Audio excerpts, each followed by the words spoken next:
कर की घर घर में मानस से होती है भोर।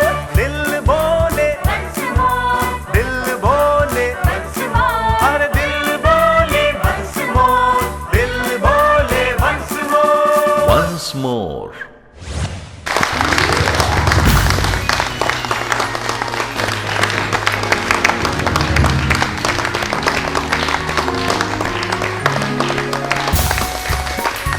नमस्कार, अभिनंदन, स्वागत है आपका अपने चिरपरिचित कार्यक्रम में जिसका नाम है वंस मोर, जिसकी प्रतीक्षा हफ्ते भर आप करते हैं और उसके बाद दूरदर्शन उत्तर प्रदेश पर आपको कुछ कवियों के साथ मिलवाया जाता है और उनकी बेहतरीन रचनाएं आपको आनंदित करती हैं। मित्रों, एक बार प्रजापिता ब्रह्मा कुमारी बहन से किसी भक्त ने पूछा कि भाई क्या वजह है कि जब दो लोग आपस में झगड़ा करते हैं तो भले वो आसपास खड़े हों लेकिन बहुत ऊंची आवाज में बात करते हैं। बहुत सौम्यता के साथ उन्हें उत्तर मिला कि दरअसल होता यह है कि जब दो लोग एक दूसरे पर नाराज होते हैं तो भले वो भौतिक जगत में एक दूसरे के आसपास खड़े हों लेकिन उनके बीच हृदय की दूरियां बहुत बढ़ जाती हैं, और जब हृदय की दूरियां बढ़ जाती हैं तो पास खड़े व्यक्ति की आवाज भी चिल्लाकर ही सुनाई पड़ती है। आप देखिए कि अगर आप किसी को बहुत प्रेम और स्नेह करते हो तो प्रायः बहुत हौले हौले फुसफुसा कर बात करने पर भी काम चल जाता है, और अगर आप किसी को अतिशय प्रेम करते हो तो फिर कहना ही क्या, प्रायः आंखों आंखों में ही बात हो जाया करती है। तो आपकी आंखें हमें इस समय दिख रही हैं। दर्शक जो आप घर पर बैठे हैं, मैं जानता हूं आप इशारा कर रहे हैं कि अब आज के कार्यक्रम का प्रारंभ किया जाए। तो आज वंस मोर के कवि जो यहाँ आने के लिए बेताब हैं, फिलहाल पर्दे के पीछे हैं, एक एक कर उनको बुलाते हैं और उनसे आपका परिचय करवाते हैं। सबसे पहले मैं आवाज दे रहा हूं लखनऊ के युवा कवि सचिन साधारण को।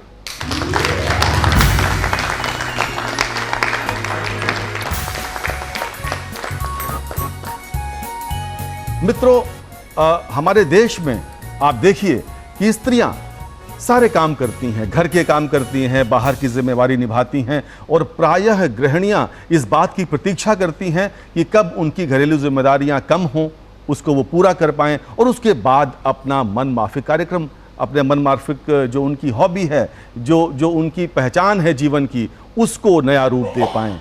तो आज एक ऐसी ही कवित्री से हम मिलवाने जा रहे हैं जिनका नाम है रूपा पांडे सतरूपा।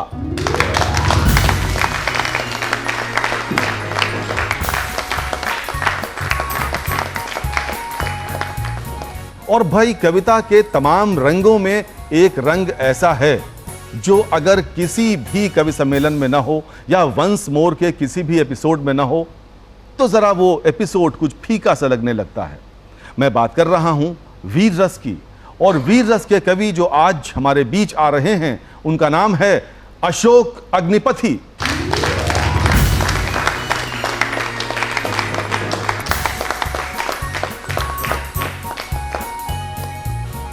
कवि अगर भावुक न हो तो वो कवि नहीं हो सकता।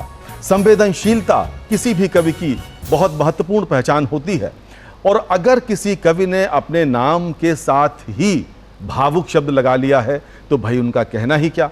आज के हमारे ऐसे चौथे कवि जिनका नाम है कमल किशोर भावुक।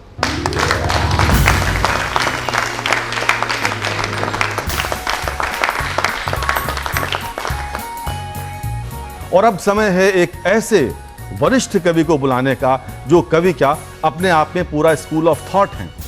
इनके बारे में विस्तार से मैं तब बताऊंगा जब इनको यहां पर कविता सुनाने के लिए आमंत्रित करूंगा। फिलहाल मैं चाहता हूं कि पर्दे के पीछे से प्रकट हों रंगनाथ मिश्र सत्य।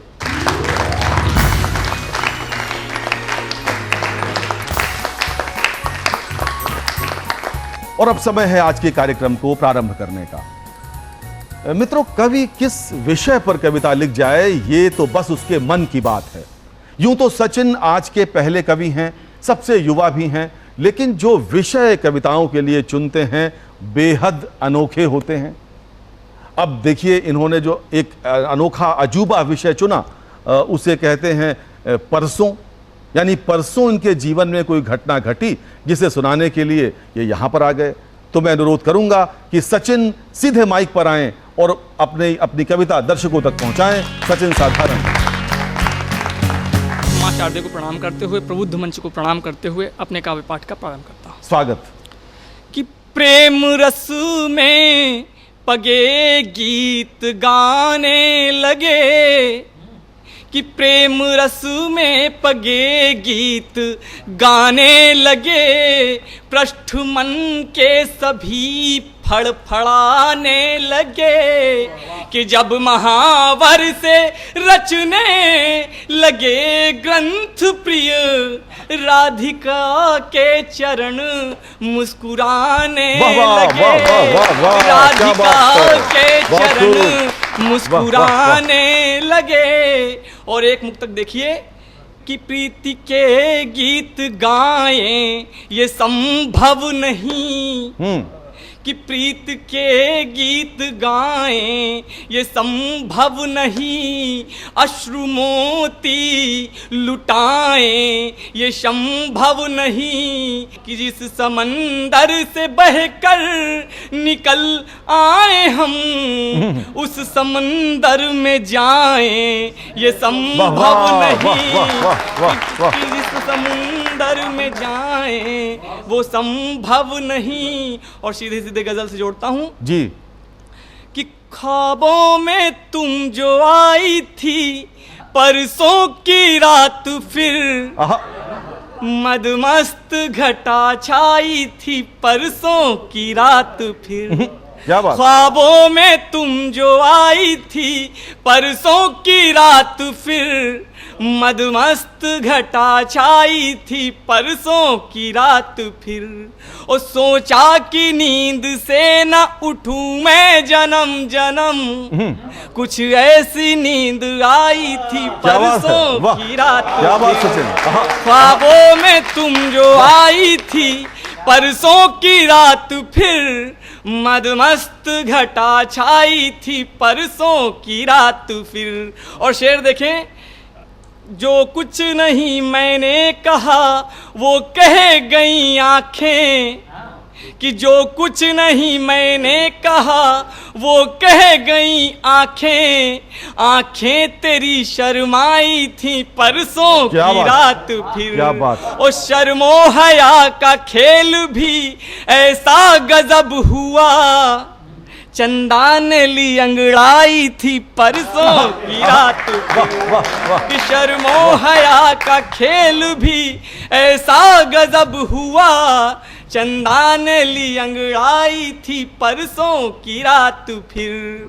ख्वाबों में तुम जो आई थी परसों की रात, फिर मदमस्त घटा छाई थी परसों की रात, फिर। और शेर देखें कि जूड़ा जो तुमने खोला तो बदली सी छा गई, कि जूड़ा जो तुमने खोला तो बदली सी छा गई, चलने लगी पुरवाई थी परसों की रात, जूड़ा जो तुमने खोला तो बदली सी छा गई, चलने लगी पुरवाई थी परसों की रात, फिर। और जो मेरी मोहब्बत की चाशनी में घुली थी, मेहंदी वही रचाई थी परसों की रात, जो मेरी मोहब्बत की चाशनी में घुली थी, मेहंदी वही रचाई थी परसों की रात, फिर। ख्वाबों में तुम जो आई थी परसों की रात, फिर मदमस्त घटा छाई थी परसों की रात, फिर। और अंतिम शेर पे आता हूं। स्वागत स्वागत सचिन। कि भंवरे ने कान में कली के जाने क्या कहा, कि भंवरे ने कान में कली के जाने क्या कहा, जी भर के मुस्कुराई थी परसों की रात, फिर। भंवरे ने कान में कली के जाने क्या कहा, जी भर के मुस्कुराई थी परसों की रात, फिर। और हमने लबों को चूम करके जो लिखी वही तुमने गजल सुनाई थी परसों की रात थी, क्या बात कर ख्वाबों में तुम जो आई थी क्या बात? परसों की रात, फिर मदमस्त घटा छाई थी परसों की रात, फिर ओ परसों की रात आज तलक याद है सचिन, कि परसों की रात आज तलक याद है सचिन, बरसों के बाद आई थी परसों की रात, क्या बात है, ख्वाबों में तुम जो क्या बात। आई थी परसों की रात, फिर मदमस्त घटा छाई थी परसों की रात, फिर। बहुत बहुत धन्यवाद। क्या बात।